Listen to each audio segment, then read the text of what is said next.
किसी भी एग्जाम को क्रैक करने के लिए उसकी प्रीवियस ईयर क्वेश्चन को सॉल्व करना बहुत ही इंपॉर्टेंट है।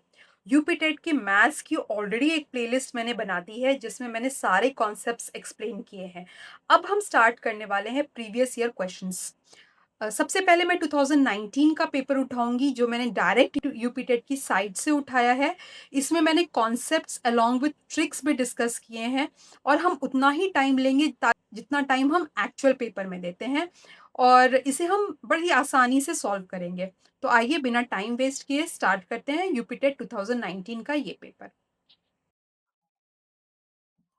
पहला क्वेश्चन देखते हैं। इसमें लिखा हुआ है, if O is the centre of the incircle of triangle ABC and angle BOC is equal to 110 degree, then the value of angle BAC will be. अभी सबसे पहले हमें जानना पड़ेगा कि इन सर्कल क्या होता है। तो किसी भी ट्राइंगल में अगर ये ट्राइंगल हम ड्रॉ करते हैं तो जो इसका इन सर्कल होता है वो सेंटर होता है जहां पे तीनों एंगल्स के बाइसेक्टर मीट करते हैं। बाइसेक्टर मतलब आपको पता है कि ऐसा चीज जो इसको, ऐसा लाइन जो इनको दो भाग में, दो एंगल को दो इक्वल भाग में डिवाइड करे। ठीक है, तो ये हमारा हो गया इन सर्किल। मतलब ये एंगल और ये एंगल भी बराबर होगा, ये एंगल और ये एंगल भी बराबर होगा, ये एंगल और ये एंगल भी बराबर होगा। अभी हमें दिया हुआ है ट्राइंगल ABC, तो ये ट्राइंगल ABC है। बोला हुआ है angle BOC is equal to 110 degree, यहाँ पे O इन सेंटर है, एंगल BOC है 110 डिग्री। ठीक है, अब बोल पूछ रहा है एंगल ऑफ BAC। तो आप एक चीज याद रखिए, इन सेंटर जो होता है, incentre is equal to 90 degree plus जो अपोजिट एंगल होता है डिवाइडेड बाई 2। ये इन सेंटर का फॉर्मूला होता है। तो यहाँ पे इन सेंटर क्या हो गया, 110 is equal to 90 plus angle A by 2। 110 में से 90 जाएगा तो ये हो जाएगा 20 is equal to A by 2। तो एंगल A की वैल्यू कितनी हो जाएगी, 40 डिग्री। और यही हमसे पूछा है कि वैल्यू ऑफ एंगल BAC निकालो। तो ये जो एंगल है ये हो जाएगी हमारी 40 डिग्री। हमारा आंसर हो गया C, 40 डिग्री। ठीक है, बढ़ते हैं नेक्स्ट क्वेश्चन की तरफ। If 75 is added to 75% of a number, it equals that number. क्या कह रहा है कि अगर 75 को हम 75% of a number, suppose number x है, जोड़ते हैं तो वो नंबर x के बराबर आता है। इसका मतलब अगर ये 75% है तो ये पार्ट 25% होगा, है ना। किसी भी नंबर को जोड़ने पे 75% का नंबर, अगर 75 जोड़ने से हमको x नंबर आ रहा है तो इसका मतलब जो नंबर को हम जोड़ रहे हैं वो 25% है ना। तो 25% ऑफ नंबर जो है वो 75 के बराबर है। तो नंबर कितना होगा, नंबर हम निकाल लेंगे। इसको क्रॉस मल्टीप्लीकेशन इधर करेंगे, 75 इंटू 100 डिवाइडेड बाई 25। ये 25 थ्री जा कट जाएगा तो x की वैल्यू आ जाएगी हमारी 300। तो हमारा आंसर हो जाएगा B, 300। होपफुली आपको ये समझ में आ रहा होगा। बढ़ते हैं नेक्स्ट क्वेश्चन की तरफ। तीसरा क्वेश्चन है हमारा, greatest number among this is. देखिए ये बड़ा आसान क्वेश्चन है, हमें ये जानना जरूरी है। Anything to the power 0 is equal to 1। किसी भी number, 5 to the power 0 is equal to 1, 4 to the power 0 is equal to 1। तो अगर हम इस इन चारों नंबर को लिखते हैं तो ये क्या हो जाएगा, 2 टू द पावर 1, क्योंकि 2 टू द पावर 0 जो है वो 1 हो जाएगा। सिमिलरली 3 टू द पावर 0 भी 1 हो जाएगा, तो ये हो जाएगा 3 टू द पावर 1। यहाँ पे भी 4 टू द पावर 0 1 हो जाएगा, तो ये होगा 4 टू द पावर 1 और 5 टू द पावर 1। अब बताइए इसमें से 2 3 4 5 any number two the power 1 जो होता है वो नंबर इटसेल्फ होता है। मतलब ये नंबर हो गया 2 3 4 और 5। इसमें सबसे बड़ा नंबर कौन है, 5। तो हमारा आंसर आ जाएगा 5 to the power 5 to the power 0। ठीक है, ऐसे भी अगर हमें एग्जाम में और भी क्वेश्चंस दिए जाएं तो हमें देखना है किसका बेस सबसे ज्यादा है। देखिए अगर नंबर कुछ ऐसे लिखा रहता है तो इसको हम बोलते हैं बेस, इसको हम बोलते हैं एक्सपोनेंट। तो हमें चेक करना है किसका बेस सबसे ज्यादा है और किसका एक्सपोनेंट सबसे ज्यादा है, वही नंबर हमारा लार्जेस्ट नंबर होगा। ठीक है, नेक्स्ट क्वेश्चन की तरफ बढ़ते हैं। अभी पूछ रहा है A B is a diameter of a circle and A B C D is a cyclic quadrilateral. अब साइक्लिक क्वाड्रिलेटरल क्या होता है, पहले हम एक सर्कल बनाते हैं, ये हो गया हमारा सर्कल। ठीक है, इसमें क्या कह रहा है कि A B is the diameter of the circle. तो ये अगर सेंटर ऑफ द सर्किल है तो ये हमारा डायमीटर है। डायमीटर क्या है? A B. अब A B C D is a cyclic quadrilateral. देखिए साइक्लिक क्वाड्रेटल वो क्वाड्रिलैटरल होता है जो सर्किल के अंदर होता है और इसके चारों साइड्स जो होते हैं वो सर्किल के ऊपर होते हैं, है मतलब चारों एजेस जो होंगे वो सर्किल के ऊपर होंगे। तो ये हो जाता है ए बी सी डी, ये हमारा एक क्वाड्रिलैटरल बन गया। अब क्या कह रहा है? Angle A C D is equal to 40 degree. तो एंगल ए सी ड्रॉ करते हैं हम। एंगल ए सी डी, ये जो एंगल है ये 40 डिग्री है। Find the angle B A D, पूछ रहा है हमें बी ए डी मतलब ये एंगल बताओ। ठीक है, तो अभी कोई भी सर्किल की दो प्रॉपर्टीज होती है। ठीक, क्या प्रॉपर्टीज होती है? अगर हम ये एक लाइन ड्रॉ करें बी डी, ठीक है, तो एडी एक कॉर्ड है ना। कॉर्ड क्या होता है? जो सर्किल के किसी भी दो पॉइंट्स को टच करे वो लाइन जो होती है वो कॉर्ड होती है। ठीक है, किसी भी सर्किल में जो लॉन्गेस्ट कॉर्ड होती है वो होती है उसकी डायमीटर। तो ए बी जो है वो लॉन्गेस्ट कॉर्ड है और ए डी ये भी एक कॉर्ड है, सी डी भी एक कॉर्ड है, बी डी भी एक कॉर्ड है। तो अगर सर्किल की एक प्रॉपर्टी होती है कि अगर सेम कॉर्ड जो है वो सेम एंगल बनाता है। तो एडी अगर एक कॉर्ड है और ट्राइंगल ए बी डी अगर हम लें और ट्राइंगल ए सी डी लें तो ये एंगल और ये एंगल सेम होगा। क्यों सेम होगा? क्योंकि उन दोनों का कॉर्ड सेम है, एडी सेम है ना। तो यहाँ पे ये एक एंगल बना रहा है इससे और यहाँ पे एक एंगल बना रहा है इससे। तो ये एंगल और ये एंगल बराबर होगा, मतलब ये एंगल किस चीज के बराबर हो जाएगा? 40 डिग्री के बराबर। ये एक प्रॉपर्टी होती है। दूसरी प्रॉपर्टी क्या होती है कि सेमी सर्किल में अगर हम सेमी सर्किल लेते हैं तो उसमें जो एंगल होता है वो 90 डिग्री का बनता है। Angle in a semi circle, angle in a semi circle जो होती है वो 90 डिग्री बनती है। अब देखिए ये भी एक सेमी सर्किल ही है। तो ये वाला जो कॉर्ड है ये कितना एंगल बनाएगा? ये कॉर्ड अगर एक एंगल बनाएगा मतलब एंगल जो सेमी सर्किल बनाएगी वो 90 डिग्री बनाएगी। ठीक है, तो अभी हमें ये एंगल पता चल गया, ये एंगल पता चल गया। मतलब बेसिकली हमने यहाँ पे दो प्रॉपर्टीज यूज की है। क्या प्रॉपर्टी यूज की है? कि जो सेम कॉर्ड होता है वो सेम एंगल बनाता है और सेमी सर्किल में जो एंगल बनता है वो 90 डिग्री बनता है। तो उससे हमको इसकी वैल्यू निकल गई और इसकी वैल्यू निकल गई। अब अगर ट्रायंगल हम ए बी डी लेते हैं तो ट्रायंगल ए बी डी में ये angle plus 90 degree plus 40 degree 180 degree के बराबर होगा, है ना। Angle A plus 90 degree plus 40 degree ये 180 डिग्री के बराबर होगा, है ना, क्योंकि sum of all the angles of triangle वो 180 डिग्री के बराबर होता है। तो एंगल ए हम निकाल लेंगे। एंगल ए कितना आ जाएगा?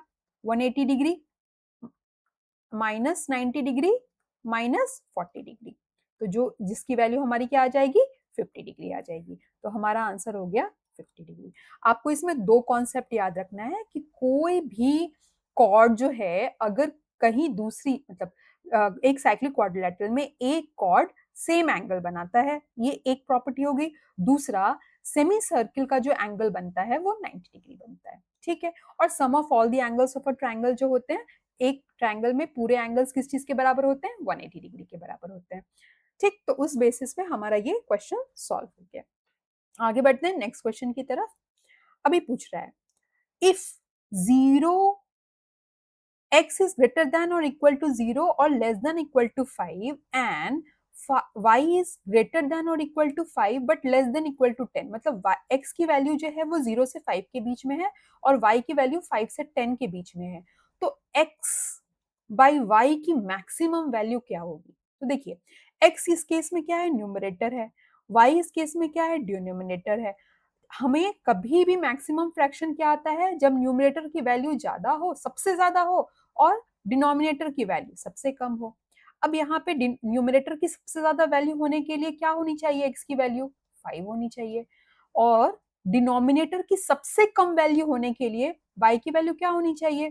5 ही होगी, क्योंकि y की वैल्यू 5 और 10 के बीच में है तो y की वैल्यू भी 5 हो जाएगी। अब हम इसको कैंसिल करेंगे तो हमारा आंसर आ जाएगा 1। इसका मतलब x बाई y की मैक्सिमम वैल्यू क्या हो सकती है? 5 हो सकती है। तो हमारा आंसर आ जाएगा सी। ठीक है, बढ़ते हैं नेक्स्ट क्वेश्चन की तरफ।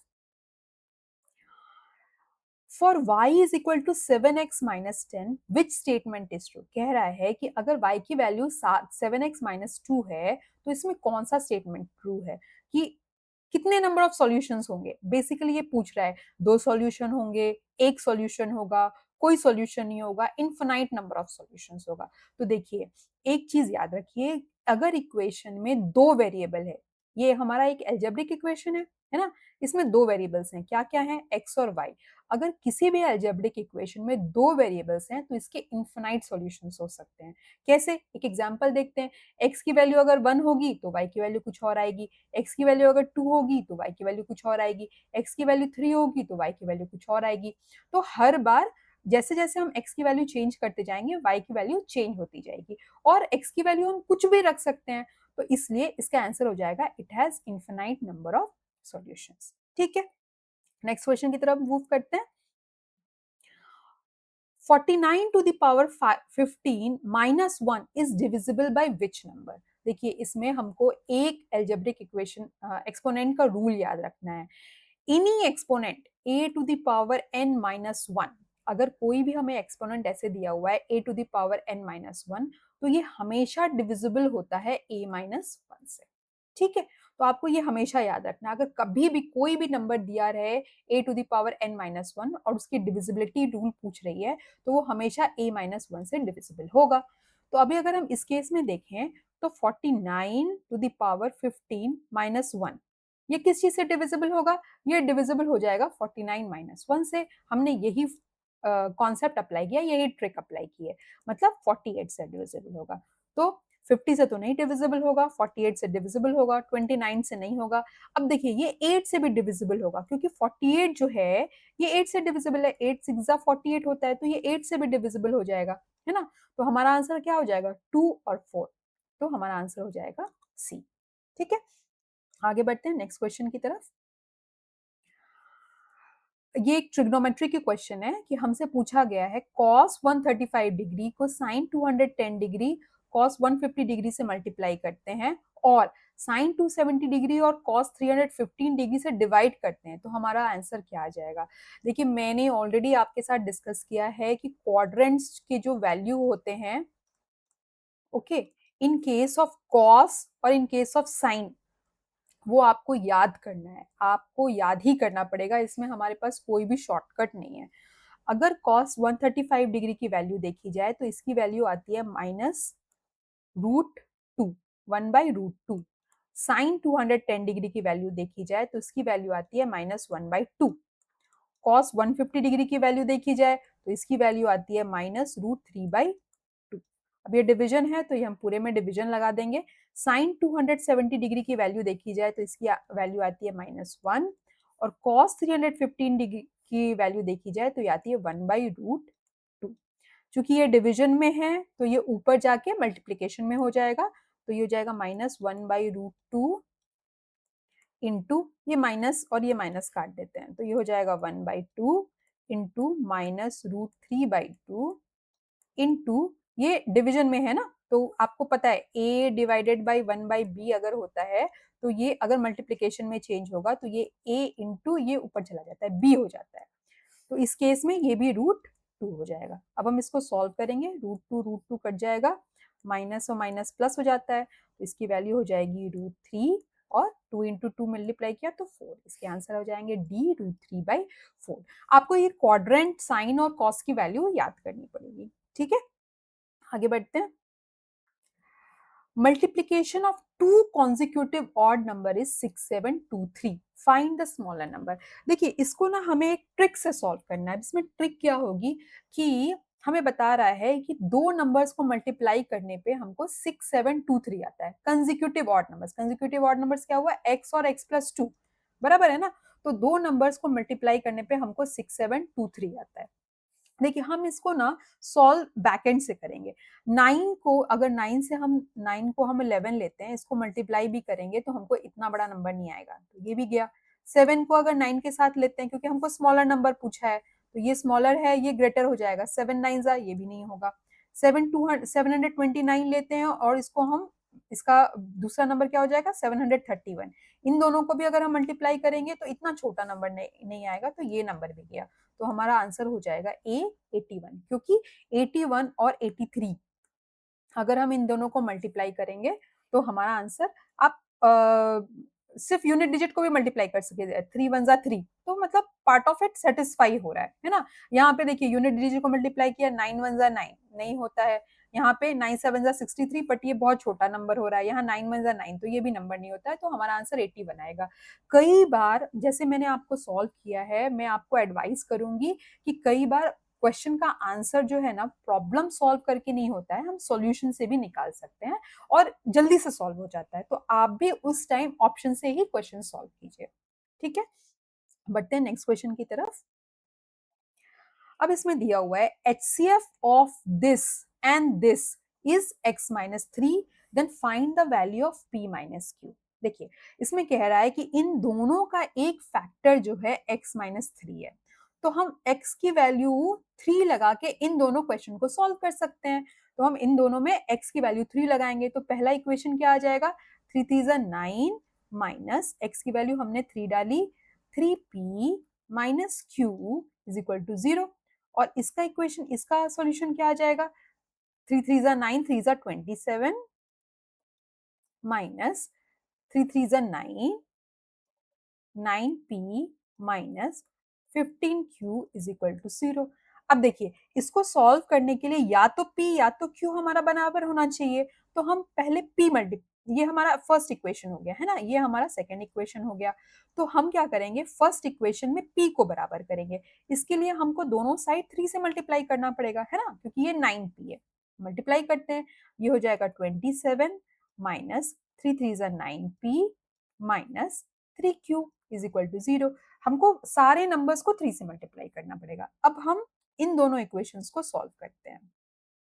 सॉल्व करने के लिए क्या करना पड़ेगा, ये माइनस है तो इसको प्लस होना चाहिए, तो हम इन दोनों को सब्ट्रैक्ट करेंगे। यहाँ प्लस है तो ये माइनस हो जाएगा, ये माइनस है तो ये प्लस हो जाएगा, ये माइनस है तो ये प्लस हो जाएगा। अब देखिए 27 कट गया, 9p कट गया, और 15 माइनस 3 कितना हो गया, 12q इज इक्वल टू 0 हो गई। तो हमें q की वैल्यू कितनी आ गई, 0। अब हम किसी भी एक इक्वेशन में बैठा के p की वैल्यू निकाल लेंगे। तो हमारा इक्वेशन क्या था, 9 minus 3p minus q is equal to 0। q की वैल्यू तो ऑलरेडी 0 है, तो q की जगह पे हम 0 लिख देते हैं। तो 9 इज इक्वल टू 3p आ गया। p की वैल्यू कितनी आ गई हमारी, 9 डिवाइडेड बाई 3, मतलब 3 आ गई। तो q की वैल्यू 0 आ गई और p की वैल्यू 3 आ गई। ये कहाँ दिया हुआ है, फर्स्ट इक्वेशन में दिया है, तो हमारा फर्स्ट इक्वेशन जो होगा वो आंसर हो जाएगा। बढ़ते हैं नेक्स्ट क्वेश्चन की तरफ। भी कह रहा है a cylinder, hemisphere and cone have the same base and height, the ratio of the curve surface area. देखिए कर्व सरफेस एरिया निकालने का फॉर्मूला क्या होता है कि हमको पेरीमीटर जानना है और उसको हाइट से मल्टीप्लाई करना है। तो सिलेंडर देखिए हमारा ऐसे बनता है, ओके। सिलेंडर का पेरीमीटर क्या होगा, सिलेंडर का पेरीमीटर मतलब यहाँ पे सर्किल है, सर्किल का पेरीमीटर होता है 2πr, इसको हाइट से मल्टीप्लाई करनी है। इस केस में हाइट भी सेम बेस और सेम हाइट है, तो हाइट भी r ही हो जाएगा। तो हमको 2πr² ये निकल गया सिलेंडर का कर्व सरफेस एरिया। फिर हेमिस्फीयर का कर्व सरफेस एरिया क्या होता है, पूरी स्फीयर, जो स्फीयर होती है उसका कर्व सरफेस होता है 4πr²। तो हेमिस्फीयर का कर्व सरफेस एरिया क्या होगा, डिवाइडेड बाई 2 हो जाएगा 2πr²।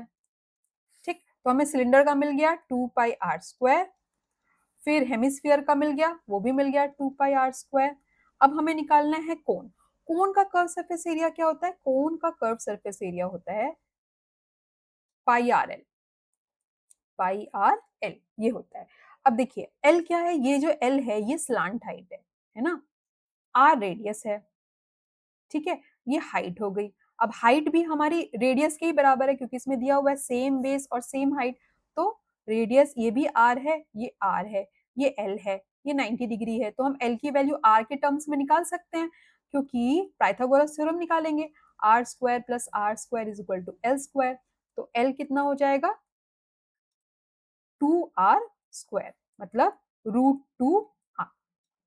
अब हम इसमें ये सब्स्टिट्यूट कर देंगे, तो ये हो जाएगा पाई r स्क्वायर रूट 2। तो ये हमें निकल गया curved surface area of cone. तो ये यहाँ पे लिख देते हैं हम रूट 2 पाई r स्क्वायर। देखिए पाई r स्क्वायर तीनों के केस में कट जाएगा, रूट 2 से अगर हम इन दोनों को काटते हैं तो इसकी वैल्यू आ जाएगी रूट टू 1। तो ये हमारा रेशियो हो जाएगा। आंसर क्या है? बी। ठीक है, आगे बढ़ते हैं नेक्स्ट क्वेश्चन की तरफ। लिखा हुआ है the difference between 15% loss and 15% gain is 450। Find the cost price. देखिए आपको एक चीज इसमें याद रखनी है, एक ट्रिक है कि अगर x% गेन दिया हुआ है, ठीक है, और x% लॉस दिया हुआ है, ठीक है, तो हमको डिफरेंस जानना है। डिफरेंस कितना हो जाएगा? डिफरेंस हो जाएगा हमारा 2x%। ठीक है, तो अभी यहाँ पे दिया हुआ है लॉस 15% है और गेन भी 15% है, तो हमारा डिफरेंस क्या हो गया? 30% का डिफरेंस हो गया। तो अब वो बोल रहा है 450 के बराबर है, मतलब 30% ऑफ कॉस्ट प्राइस जो है वो हमारा 450 के बराबर है। ठीक है, तो आपको ये याद रखना है कि अगर x% गेन दिया हुआ है, x% लॉस दिया हुआ है, तो जो टोटल डिफरेंस है वो 2x% के बराबर हो जाता है। इसको सॉल्व करते हैं हम। 30% ऑफ कॉस्ट प्राइस जो है वो 450 के बराबर हो जाएगा। तो कॉस्ट प्राइस कितना हो जाएगा? 100 ऊपर आ जाएगा, 450 इंटू 100 और 30 नीचे आ जाएगा। 15 इसका मतलब 1500 जो होगी वो कॉस्ट प्राइस की वैल्यू होगी। मतलब हमारी आंसर क्या हो जाएगी? सी। ठीक है, नेक्स्ट क्वेश्चन की तरफ मूव करते हैं।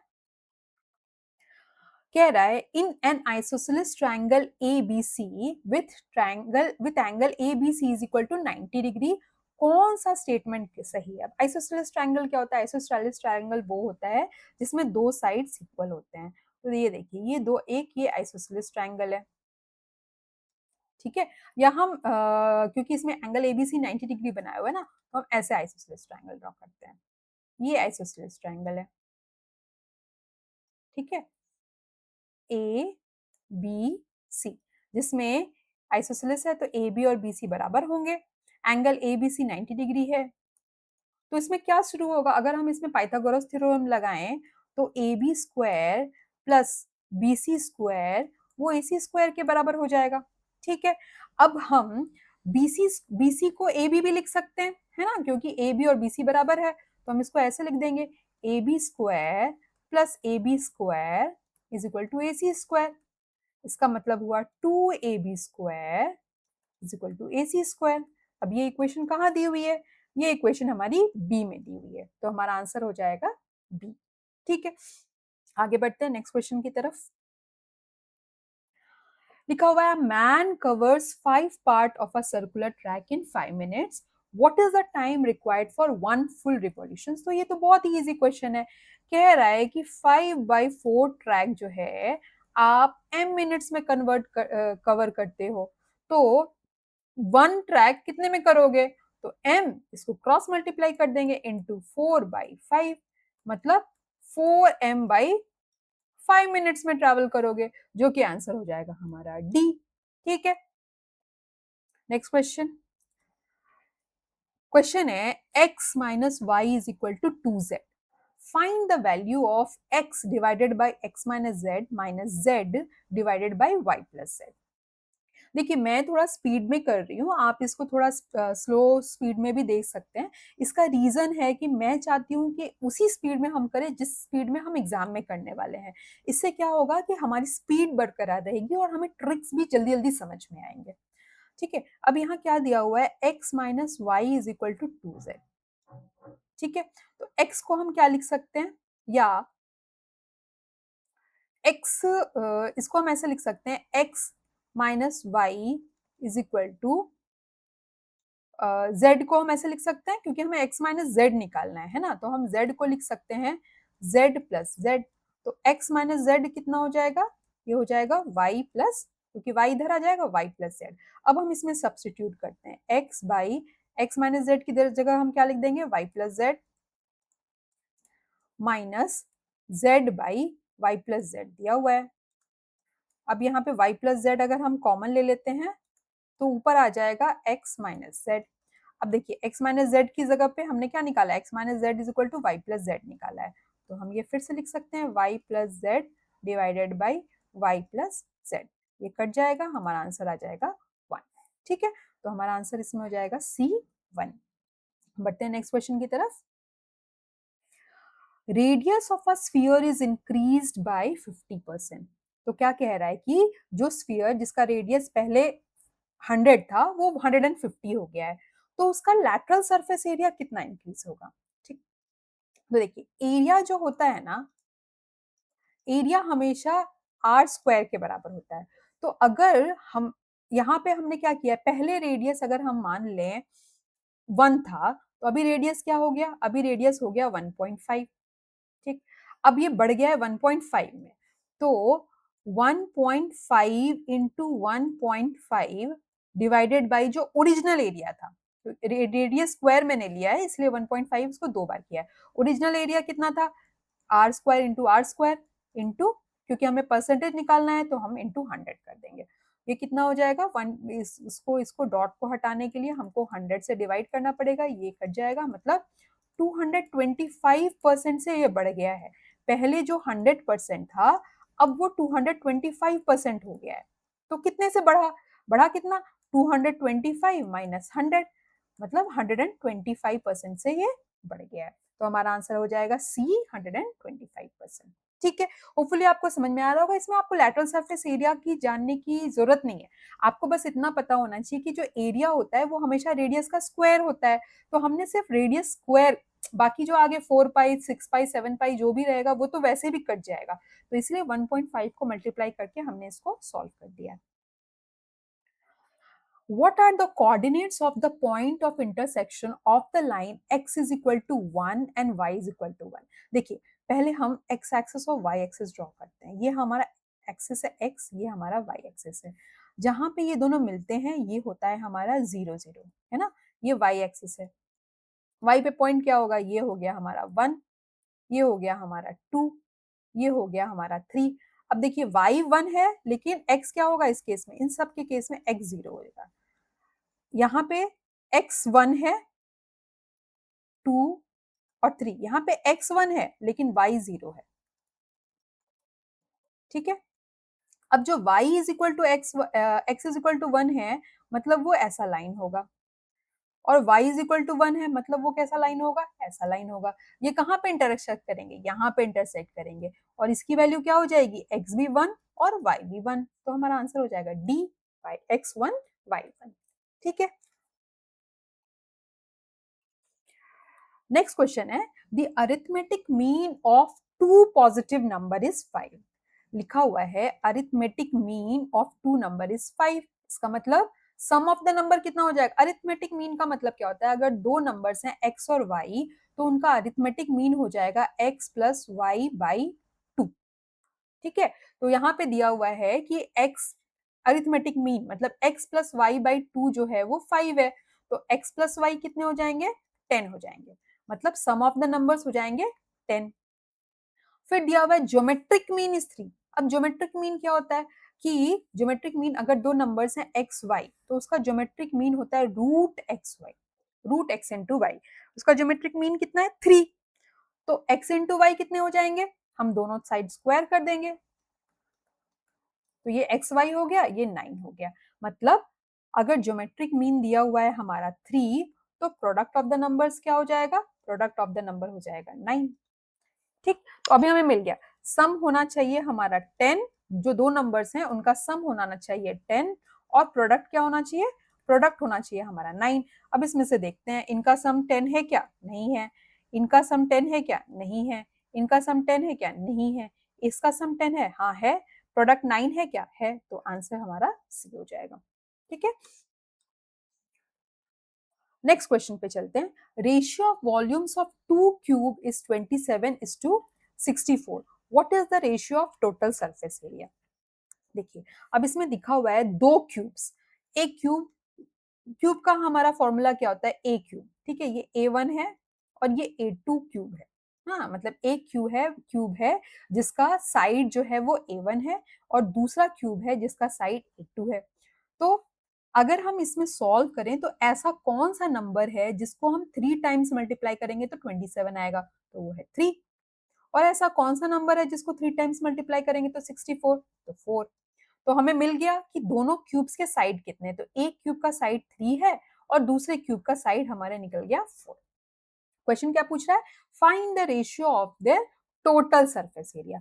अब total surface area, total surface area of cube कितना होता है, वो होता है 6 साइड स्क्वायर। तो अब यहाँ पे तो हमें पता है, साइड दोनों का पता है, तो अब हम सॉल्व कर देंगे। 6 into 3 to the power square 2, और इधर साइड है 4, इधर का भी फॉर्मूला होगा 4 टू द पावर 2। इसको सॉल्व करेंगे, 6 6 कट जाएगा, ये हो जाएगा 3 3 जा 9, ये हो जाएगा 4 4 जा 16। तो हमारा रेशियो आ जाएगा 9:16। तो बेसिकली हमने क्या किया, इसको क्यूब रूट कर दिया, तो हमें पता चल गया कि एक्चुअल में साइड कितना है, और हमें पता है कि टोटल सरफेस एरिया का फॉर्मूला 6 इंटू साइड स्क्वायर होता है, तो उससे हमने इसको सॉल्व कर दिया। आंसर हो जाएगा हमारा 9:16। क्वेश्चन दिया हुआ है, birds B1 B2 is to B3 is equal to 3 is to 7 is to 5. B2 exceeds B3 by multiple of 9 and 7. Find the minimum total number of birds. इसमें क्या कह रहा है, B2 जो है B3 से एक्सीड करता है किसमें, मल्टीपल्स ऑफ 9 एंड 7। अब मल्टीपल्स ऑफ 9 एंड 7 मतलब क्या होगा, कौन सा ऐसा नंबर होगा जो 9 का भी मल्टीपल है और 7 का भी मल्टीपल है। तो ऑब्वियसली हमको 9 और 7 का एलसीएम निकालना पड़ेगा। तो 9 और 7 का एलसीएम क्या होता है, 9 7 63, ये उसका एलसीएम हो गया। ठीक है, अब कह रहा है कि B2 एक्सीड्स B3, B2 कितने से एक्सीड कर रहा है, 2 से एक्सीड कर रहा है बाई 63। तो अब 2 63 से तो एक्सीड नहीं करेगा, मतलब 63 के बाद दूसरा नंबर क्या हो जाएगा, 126 हो जाएगा। तो 2k जो है, अगर हम इसको मान ले 3k, इसको मान ले हम 7k, इसको मान ले 5k, तो 7k माइनस 5k मतलब 2k। 2k किस चीज के बराबर आ रहा है, 126 के बराबर आ रहा है। तो k किस चीज के बराबर आ जाएगा, 63 के बराबर आ जाएगा। अब हम निकाल लेंगे कितने नंबर ऑफ बर्ड्स हैं, 3 प्लस 7 प्लस 5 मतलब 3k plus 7k plus 5k, ये टोटल नंबर ऑफ बर्ड्स हो जाएंगी। तो 7 प्लस 3 10, 10 प्लस 5 15 इंटू के मतलब 15 इंटू 63। सॉल्व करते हैं हम, 63 इंटू 15 करते हैं तो कितना आएगा, 5 3 जा 15, कैरी 1, 6 5 जा 30, 31, और ये 63 मतलब 5 6 3 9, 945 हमारा आंसर आएगा। ठीक है, नेक्स्ट क्वेश्चन दिया हुआ है, x is equal to 2 minus root 3 to the power -1। Find the value of X cube minus 2x square minus 7x plus 5। ये हमारा एल्जेब्रिक एक्सप्रेशन है जो हम थोड़ा डिफरेंट तरीके से सॉल्व करेंगे, ट्रिक के साथ सॉल्व करेंगे। देखिए x की वैल्यू कितनी है, x की वैल्यू है 1 बाई, अगर माइनस दिया हुआ है तो हम इस पूरे नंबर को नीचे लिख देते हैं। एल्जेब्रिक इक्वेशन में ऑलरेडी मैंने आपको बताया 2 टू द पावर -3 हो गया। ठीक है, इसको अब हम ऊपर लाने के लिए दोनों साइड 2 प्लस रूट 3 से मल्टीप्लाई करेंगे, तो इसकी वैल्यू कितनी आ जाएगी, इसकी वैल्यू आ जाएगी 2 प्लस रूट 3, और ये a minus B A plus B के फॉर्म में हो जाएगा, तो ये हो जाएगा 2 स्क्वायर माइनस रूट 3 का स्क्वायर। तो इसकी वैल्यू आ जाएगी 2 प्लस रूट 3 और 4 माइनस 1 मतलब 1, 2 प्लस रूट 3। तो हमारे x की वैल्यू आ गई 2 प्लस रूट 3। ठीक है, अब x प्लस 1x की वैल्यू क्या आएगी, x प्लस 1x की वैल्यू क्या आ जाएगी, हमारा 2 प्लस रूट 3 हो गया, और इसको 1 बाई एक्स करते हैं तो ये हो जाएगा प्लस 2 माइनस रूट 3, है ना। x अगर 1 बाई 2 माइनस रूट 3 है तो 1 बाई एक्स इसका ऑपोजिट हो जाएगा ना, 2 माइनस रूट 3 हो जाएगा। इसको सॉल्व करेंगे तो रूट 3 कट जाएगा, ये हो जाएगा 4। तो हमें x प्लस 1x की वैल्यू आ गई 4। इसको सॉल्व करेंगे तो ये हो जाएगा, अगर हम इन दोनों साइड को x से मल्टीप्लाई करते हैं तो आ जाएगा हमारा X square plus 1 is equal to 4x। तो एक्स स्क्वायर की वैल्यू कितनी हो गई, एक्स स्क्वायर की वैल्यू हो गई 4x माइनस 1। सिमिलरली अब हम एक्स क्यूब की वैल्यू निकाल देते हैं, क्योंकि हमको एक्स क्यूब की वैल्यू यहाँ पे चाहिए। इसको फिर से हम एक्स स्क्वायर को फिर से हम एक्स से मल्टीप्लाई करते हैं, तो यहाँ में फिर से x से मल्टीप्लाई करना पड़ेगा 4x माइनस 1 से, तो ये हो जाएगा 4x square minus x. X square की जगह पे हम क्या रख सकते हैं, 4x माइनस 1 रख सकते हैं, तो ये 4x स्क्वायर की जगह पे हमने 4x माइनस 1 रख दिया माइनस एक्स। एक्स क्यूब की वैल्यू कितनी हो गई, एक्स क्यूब की वैल्यू हो गई हमारी 16x माइनस 4 माइनस एक्स, मतलब 15x माइनस 4।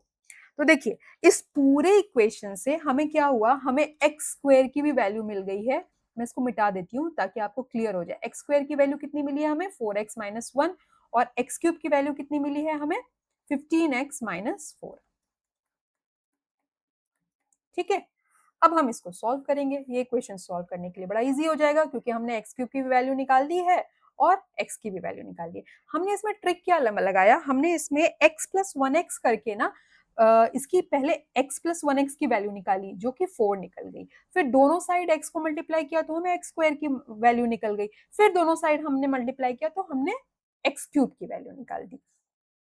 अब हम x क्यूब की वैल्यू सब्स्टिट्यूट करेंगे। x क्यूब की वैल्यू कितनी है, 15x minus 4 minus 2, x square की वैल्यू सब्स्टिट्यूट करेंगे, 4x minus 1 minus 7x plus 5, ये हो जाएगा 15x minus 4 minus 8x plus 2 minus 7x plus 5।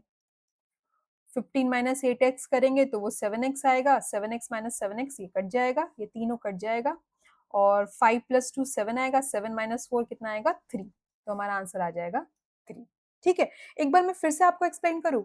देखिए x में हमने क्या किया, x की वैल्यू हमारी है 1 डिवाइडेड बाई 2 माइनस रूट 3, हमने दोनों साइड 2 प्लस रूट 3 से मल्टीप्लाई कर दिया, तो हमें x की वैल्यू कितनी आ गई, 2 प्लस रूट 3 आ गई। अब हमने x प्लस 1 बाई एक्स की वैल्यू निकाली। x प्लस 1 बाई एक्स निकालने के लिए x की वैल्यू तो हमें पता है 2 प्लस 1 बाई रूट 3 है, और 2 प्लस रूट 3 है। 1 बाई एक्स की वैल्यू कितनी हो जाएगी, अगर x की वैल्यू 1 बाई 2 माइनस रूट 3 है तो 1 बाई एक्स की इसकी जस्ट अपोजिट हो जाएगी 2 माइनस रूट 3 कट जाएगा, तो x प्लस 1 बाई एक्स की वैल्यू हमें 4 आ गई। ठीक है, अब हमने दोनों साइड x से मल्टीप्लाई किया तो ये एक्स स्क्वायर हो जाएगा, ये एक्स एक्स कट जाएगा, मतलब एक्स स्क्वायर प्लस 1 हमारे 4x वैल्यू आ जाएगी। तो एक्स स्क्वायर की वैल्यू कितनी आ गई, 4x माइनस 1।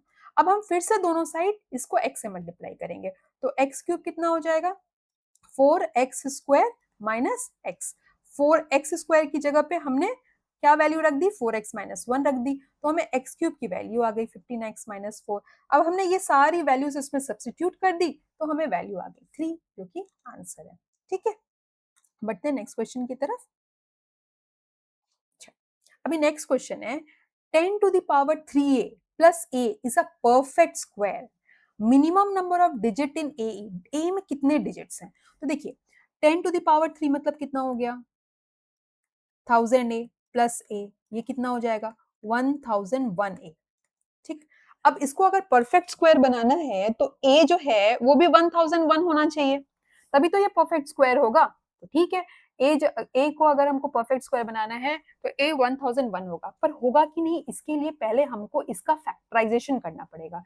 हो सकता है इसमें कोई भी फैक्टर्स डबल बार आ रहे हो, तो हमें पूरा 1001 की जरूरत नहीं पड़ेगी, है ना। तो हम 1001 को पहले फैक्टराइज करेंगे, 1001 को हम फैक्टराइज करेंगे। सबसे पहले हम इसको करते हैं 7 से, क्योंकि ये 7 से ही होगा।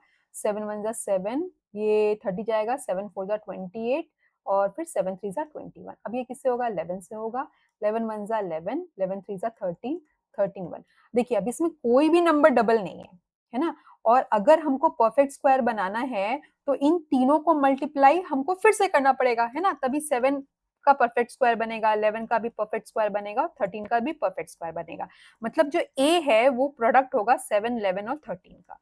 तो a की वैल्यू कितनी आ जाएगी, a की वैल्यू आ जाएगी 1001, जैसा हमने पहले प्रेडिक्ट किया था, पर ये हमने प्रूव किया। अब इसमें कितने डिजिट्स हैं, 1 2 3 4, इसमें 4 डिजिट्स हैं, तो हमारे आंसर हो जाएंगे डी, मतलब नंबर ऑफ डिजिट्स हो जाएगा हमारा 4। नेक्स्ट क्वेश्चन की तरफ बढ़ते हैं। दिया हुआ है द क्वेश्चन है the sum of the present age of a father and his son is 68। तो हम यहाँ फादर ले लेते हैं और सन ले लेते हैं। 8 years ago the ratio of their ages was 12:1। तो 8 साल पहले उनका एज कितना था, मान लेते हैं हम 12x और x।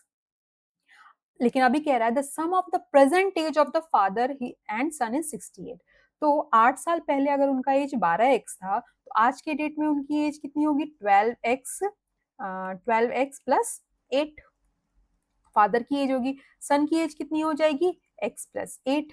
और क्या कह रहा है कि इन दोनों का जो सम है वो 68 के बराबर है, मतलब 12x plus 8 plus x plus 8 ये 68 के बराबर है। तो ये हो जाएगा 13x plus 16 is equal to 68। तो 13x कितना हो जाएगा, 68 माइनस 16 मतलब 52। तो x हो जाएगा 13 फोर जा 52 मतलब 4। तो आज के डेट में फादर की एज कितनी हो गई, 12 फोर जा 48 और 16 मतलब 56 हो गई, बराबर। और सन की एज कितनी हो गई, 8 प्लस 4 12 हो गई। अभी क्या पूछ रहा है, ये हमारी प्रेजेंट एज हो गई। What will be the ratio of their ages after 4 years? 4 साल बाद इनकी एज कितनी होगी, 4 साल बाद इनकी एज हो जाएगी 60 और इसकी एज हो जाएगी 16। तो इनका रेशियो निकाल देते हैं, 60 डिवाइडेड बाई 16, 2 8 जा 16, 2 3 जा 6, 2 4 जा 8 और 15। तो हमारा रेशियो कितना आ रहा है, 15:4, मतलब आंसर हो गया हमारा सी। ठीक है, नेक्स्ट क्वेश्चन की तरफ मूव करते हैं। फॉर नेचुरल नंबर्स m, अगर m एक नेचुरल नंबर है तो m into M plus two into M plus four is always divisible by. तो आपको एक रूल याद रखना है। रूल क्या है, इसको बोल्ड लेटर्स में लिख लीजिए। अगर ऐसा कोई नंबर दिया हुआ है among any three such consecutive, चाहे ये ऑड नंबर हो चाहे ये इवन पैटर्न नंबर हो, ये हमेशा डिविजिबल होता है 3 से। ठीक है, तो अगर 3 कंजिक्यूटिव ऑड पैटर्न या इवन पैटर्न नंबर दिया हुआ हो तो वो हमेशा 3 से डिविजिबल होगा। आप इसमें हम एक एग्जांपल भी देख लेते हैं। सपोज हम m को 11 ले लेते हैं, तो 11 हो गया। ठीक है, तो 3 नंबर्स क्या हो जाएंगे हमारे, एक नंबर हो गया 11, दूसरा नंबर क्या होगा, 11 प्लस 2 13 हो जाएगा और 11 प्लस 4 15 हो जाएगा। तो ये नंबर हमारा 3 से डिविजिबल है, क्योंकि 15 भी हमारा 3 से डिविजिबल है।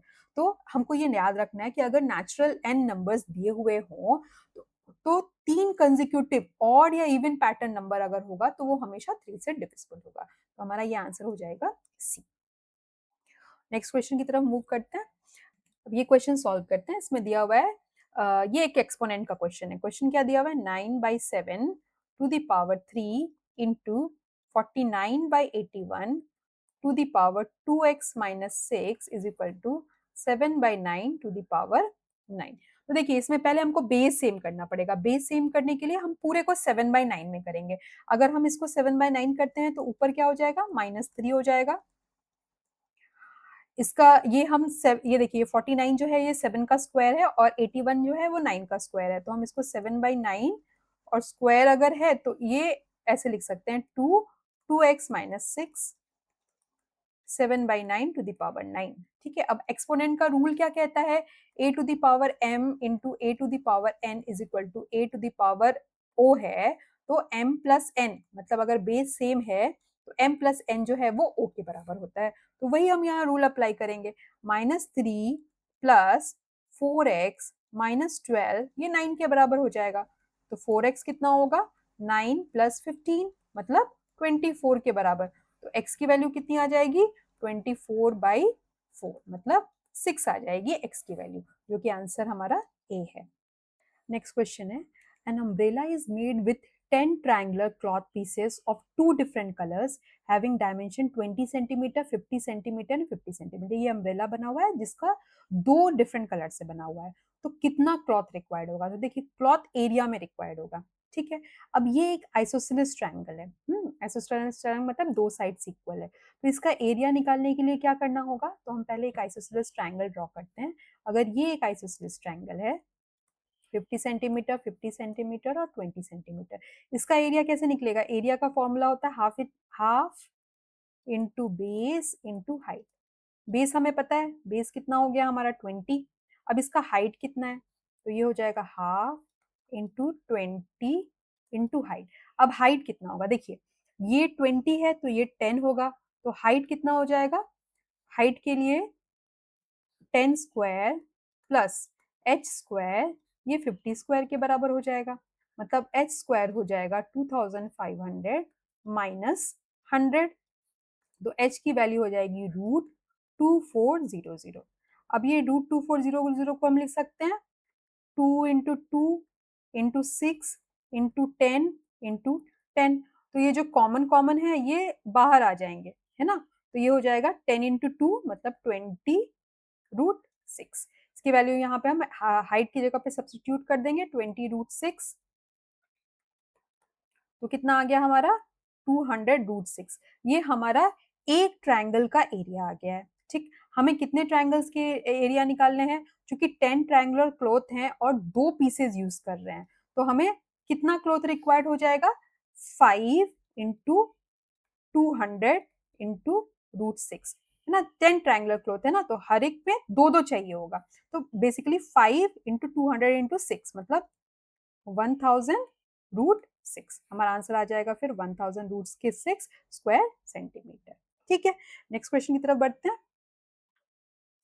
If one root of ax square plus bx plus c is equal to 0 is reciprocal of the other, तो इसमें से क्या करेक्ट है?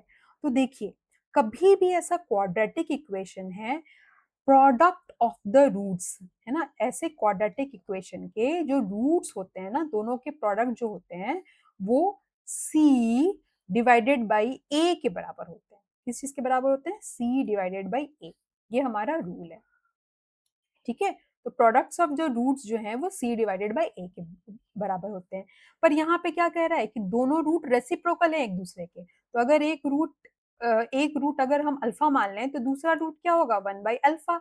इसका मतलब इनके जो प्रोडक्ट है वो c/a के बराबर होंगे। मतलब अल्फा इंटू 1/अल्फा ये किस चीज के बराबर होंगे? c/a। अल्फा अल्फा कट गया, मतलब c जो है वो a के बराबर होना चाहिए। तो ये इसका आंसर क्या हो जाएगा? c। a must be equal to c। a c के बराबर होना चाहिए। बढ़ते हैं आज की लास्ट क्वेश्चन की तरफ। आज हमने 30 क्वेश्चंस ऑल सॉल्व कर लेंगे। लिखा हुआ है, a sum double itself in 10 years at simple interest.